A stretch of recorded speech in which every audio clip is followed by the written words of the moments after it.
Hello, everybody. Thank you very much for having me here. It's a privilege to be in a space where there are such great people, nice people, and the presentations that we had in the morning, the discussions that we had in the morning was also really comprehensive, and it actually laid out the whole context of everything that's going wrong and that can go right with the two presentations. Before I begin, I would like to ask a question. Is everybody here familiar with rice? Is everybody here familiar with rice? Yeah? Can you, in India, can you guess how many types of rice varieties would there be before 1960? Can somebody just make a guess, like 10, 20, 100, 1,000, 100? Any other guess? 200? Any other? 2,000. It's like auction. So actually, the rice varieties in India till 1960s have been 70,000. 70,000. So, but at present, in the present time, 75% of Indian rice is grown from only 10 types of varieties. 70,000 to 10,000, 70,000 to 10. And the total number of varieties, even if we count all the remote corners of India, would be at present 6,000 maximum. So from 70,000 to 6,000. Would anyone like to guess why would there be such a change over the past 50, 40 years? I would like people to just guess. Demand for only those varieties, all the other 69,990 varieties were not demanded. Any other? Yes, it is possible. Yes? Monsanto, that is also possible. Any other? Globalization. Has anyone heard of a term called Green Revolution? Green Revolution. So, Indian agriculture before the 1960s was organic, local. It did not have machines. It was more, and it did not need large irrigation. It did not need pumps to irrigate water. It just depended upon rainwater. In fact, there's actually a riddle saying that if you subtract 9 out of 27, what is the answer? So if you subtract 9 out of 27, what is the answer? 18. But the answer for the riddle is 0. Because in the Indian calendar, the 9 nakshatras, or the calendar system, the moon system there, are for monsoons, the rain. And if you take the rain out of a year in India, there will be nothing. People will have nothing to eat, because most of the Indian agriculture even now is what they call rain-fed, like it's fed by rain. But so India moved in the 1960s slowly because of a change in demand, as one person said, which was caused by an artificial imposition, an imposition of a different kind of agriculture. This was called Green Revolution. So we changed agriculture from local and organic to industrial, inorganic agriculture.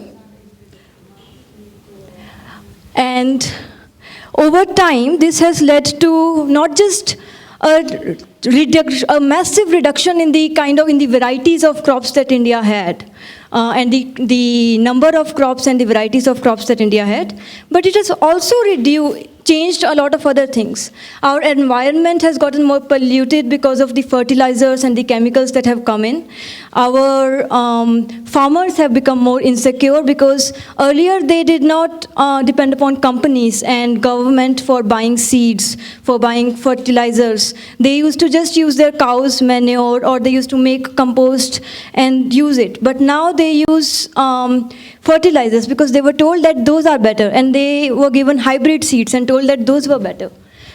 And in effect, over time, what has happened is that, as you see in the poster, the yields, earlier, the argument for green revolution, what it was called, was that it will give you big yields. But over time, because the soil is not getting fertile, it's losing its fertility every year, because it's not now manure that's given to it, it's not cow dung that's given to it, but it is chemicals.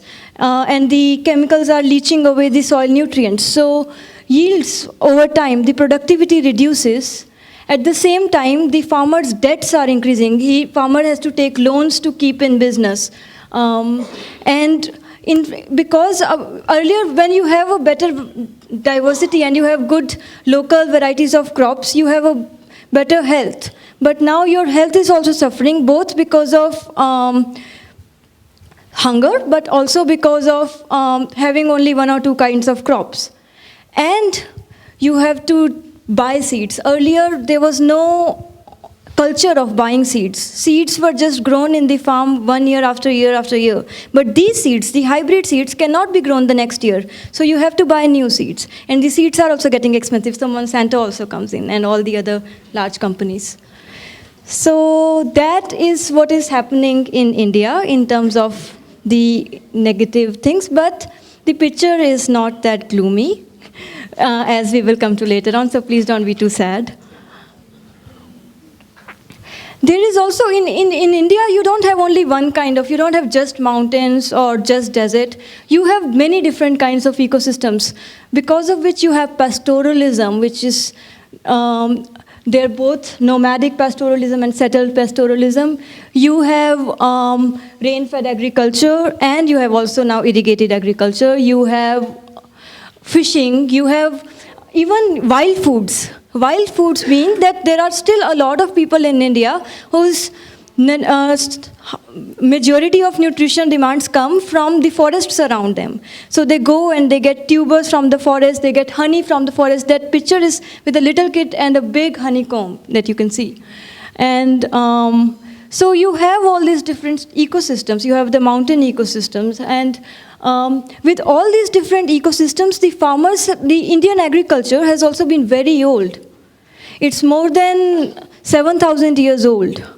So it has had time to develop. That is why there are so many 70,000 varieties of rice. There were rice varieties for tolerating drought, floods, salt.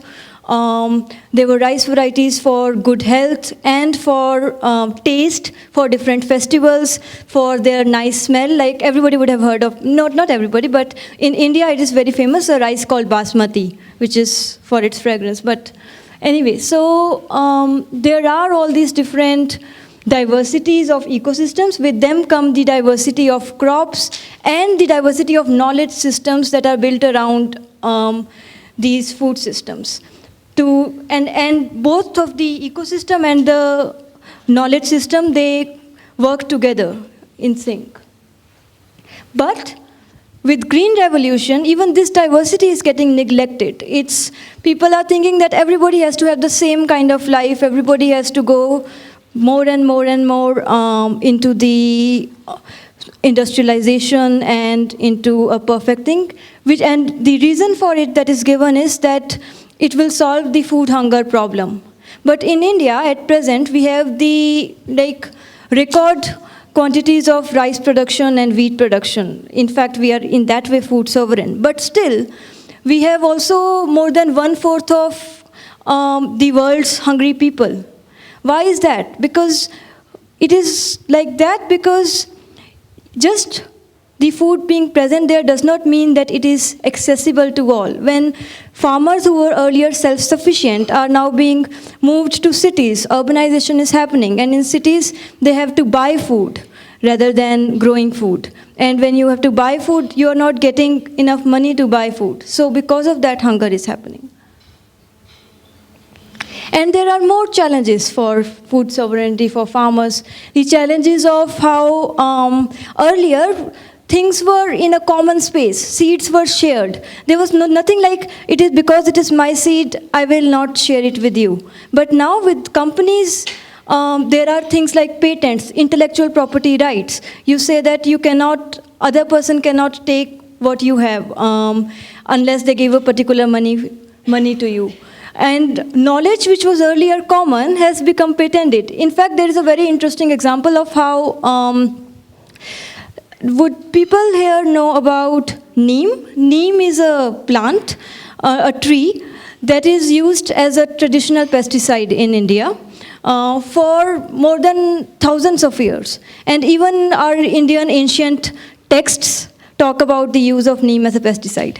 But in the 90s, an American company wanted to patent the neem pesticide, which meant that they had created the idea of making a pesticide out of neem. And then the Indian groups actually challenged it, and they showed that how this is not an individual or private knowledge, it is a common knowledge.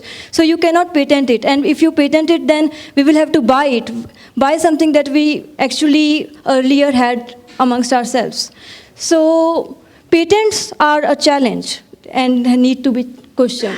Then we always think of development as a good thing, but sometimes it also displaces people. It makes people who were self-sufficient producers into dependent and food insecure consumers. At the same time, because we are told that our traditions are boring and bad and not really useful in the present context, we all have to be modern because of that, and because they are not really relevant since green revolution type of agriculture, the agriculture is changing. So the local knowledge systems that were required for supporting it are going away. And Alexandra mentioned about how environmental degradation and climate change is happening. And yeah, and at the same time we have food insecurity, malnutrition. Is that a question? No. Sorry, no. And at present, one big challenge is genetically modified crops. And first, that thing was called Green Revolution by the policymakers and introduced as a very good thing, in fact. And now this is being called as the Evergreen Revolution, that we will have answer for food insecurity forever and ever. But there are so many problems with GM crops. In fact, I think in Europe, people would be more aware than they are in India. And the problems are there because it requires a particular kind of agriculture, which actually in India, even now, we don't have. So it will push us more into a very non-local, non-contextual agriculture, which is mechanized, which needs it requires a lot more dependence upon seeds from outsides. It makes you dependent upon fertilizers more, and it is not resilient. What is resilience? Would anyone want to guess? You see my earlobe, if I do this and I do this, it bounces back. That is resilience. Resilience means the ability of something to bounce back to its earlier state. Resilience comes with diversity. Alexander mentioned in his presentation about how he mentioned a paper by African on African agriculture saying that they have to adapt, and it's very important for them to adapt immediately because they are a poor country and Europe is a rich country and it's easier for them to adapt. But at the same time, we have to think about what is poor. Poor in terms of money maybe, but in terms of local diversity, maybe Africa is richer than Europe in terms of having local crops that can bear with the different changes in environment, with climate change. So in some ways, maybe a country like India or a continent like Africa, which may be poorer in money, would stand a greater chance to be resilient, to bounce back when there are these threats and vulnerabilities caused by climate change. So we don't know how things work, and that is why the more diversity you have, the more different kind of varieties you have, the better it gets sometimes for the landscape in the ecosystem. very recently, right now, on 2nd October, there was a protest all over different parts of the country by farmers against GM mustard. This protest is being called as Sarson Satyagrah. Sarson Satyagrah means a revolution based on truth for mustard. Sarson is mustard, and Satyagraha is the word that's adapted from the Gandhi Satyagraha, which was the struggle with truth. These protests are happening because even with GM mustard, which is genetically modified mustard being adopted, government is almost ready to adopt it. It's almost near its approval, but we are protesting, farmers and citizens are protesting everywhere and trying their hardest to not let it come. And everybody's support. That is why my being here is also, for me, very a great experience, because it gives me a chance to tell you about what is happening in my country and how we are connected. So GM mustard is going to come, but we don't know whether it will come or not. It may not because of the protest. That is why there is hope, because there are people who protest. Around a few years ago, genetically modified brinjal was going to come in the country, and that was also almost going to get approval, but then it didn't because people protested. People said that, how can you make a decision in our government that is going to affect our fields without asking us?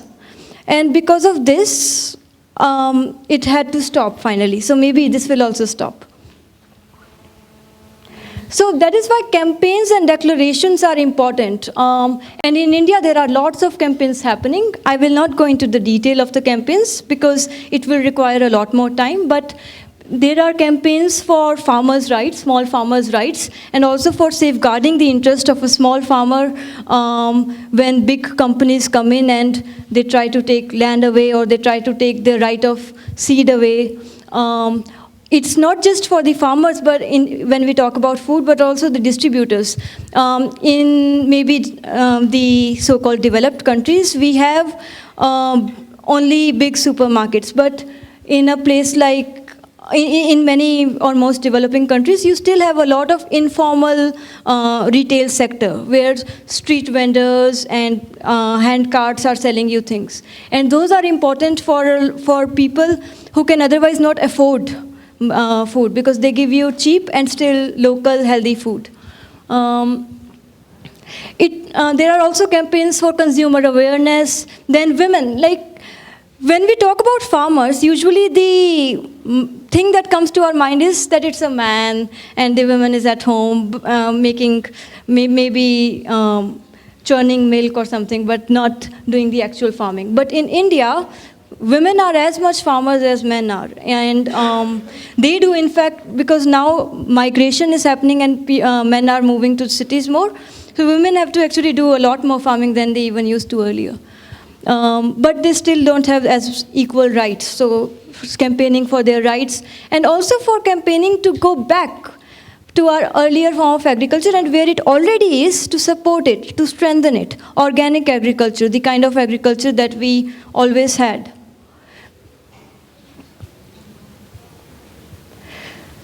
So all of this requires a different vision, and if you see the good things that are happening in different places in India, they all focus, and what even Suming was talking about in her presentation, they all focus on this, that there should be localized, adequate, nutritious, diverse, affordable food for all, and it should be achieved through protecting and promoting ecologically sustainable and socially responsible livelihoods.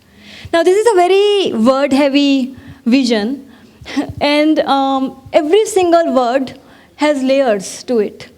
And as educators, maybe with time, you will be unraveling the layers yourselves with children.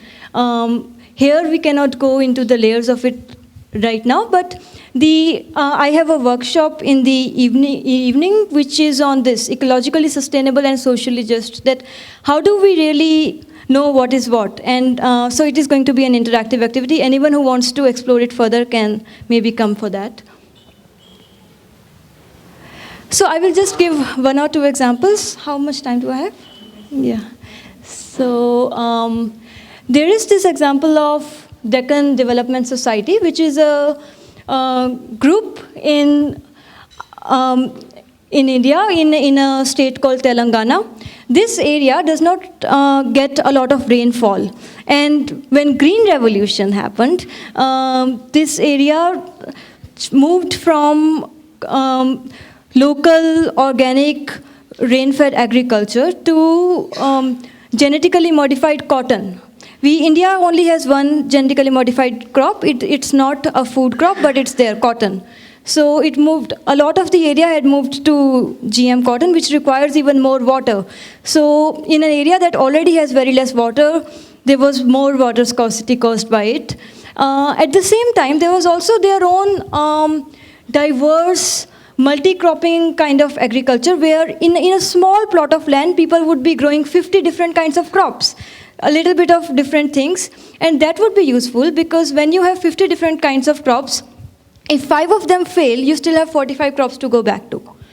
That is why some people felt a need to support and strengthen that kind of farming. At the same time, to support and strengthen the one particular vulnerable community of the area, which is the Dalit community. And within the Dalit community, the more vulnerable community, which is the women community of farmers. So it is Dalit women farmers.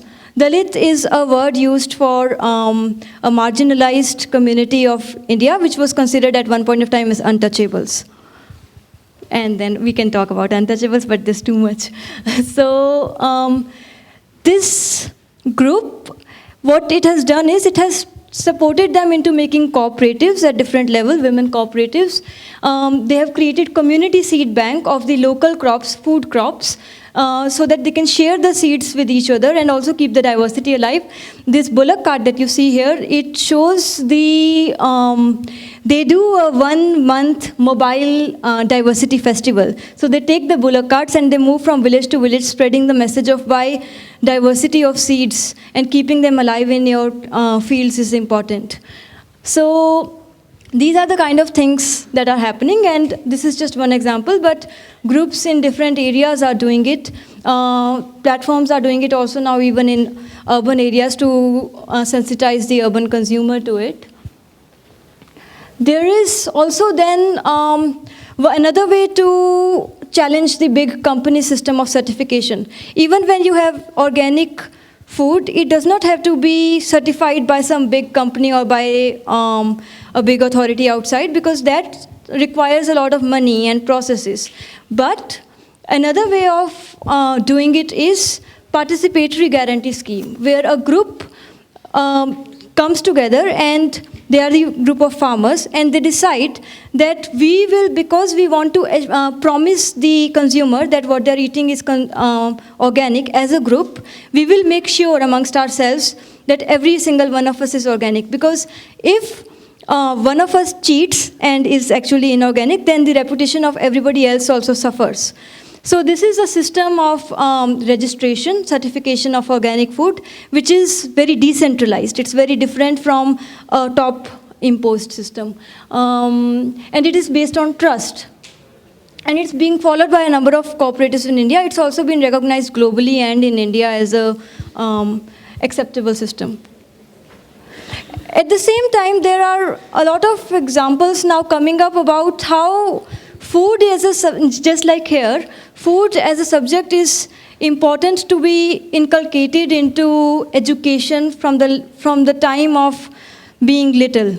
And how it's not just that we have to be conscious about food, but also how food can be a great way of learning about different aspects. So food can teach you about geography, it can teach you about science, ecology, history, because you can talk about what was the local history of the kind of food grown. It can teach you about economics, because you can grow your own food and sell some that is extra.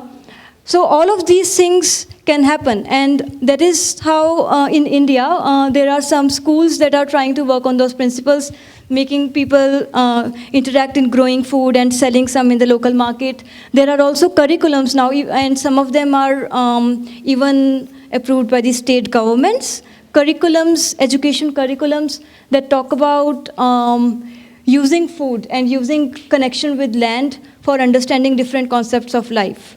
So this Our Land, Our Life is one kind of curriculum like that. It is a state-based curriculum, and then another lady did a national curriculum for based on these books. Last slide. So overall, there are many alternatives. I couldn't go into all of them, but they fall into this macro picture of addressing different levels, addressing the politico-economic level through campaigns, through watching how the policies are going, and at the same time, giving you different decentralized, trust-based examples, like the participatory guarantee system that I mentioned. There are also the ecological dimension of it is promoting ecological agriculture, which does not use too much extra water, which is local, and it is environment friendly, it's organic. At the same, the cultural aspect of it is that you keep the diversity alive. You do not say that only one or two examples would work everywhere. You keep there a multitude of examples of crop and livestock diversity, diversity of different kind of food systems and recipes, and also diversity of different knowledges that support them. The largest part and the overall part is the social element of it, where we stop dividing things into urban and rural. We stop dividing things into that I am a producer or I am a consumer. And that is a very more idealistic level where it will happen maybe, but not yet. But it should happen, and people are trying to already bridge those gaps by urban gardening or by having better producer-consumer relationships through things like community-supported agriculture and farmer markets, which I could not go to, but we could talk about them later on, and food and education divides. So finally, we can close by reflecting that what we eat comes from our history, from our past, and the landscape that we have around us. But it's not just fixed in time, it also keeps on getting changed by the ideas and influences that come. And it is not, what we eat is not just determined by what is available, but what we can access to, what we can reach, affordable. And what we eat decides the kind of planet that our children will inherit. Thank you.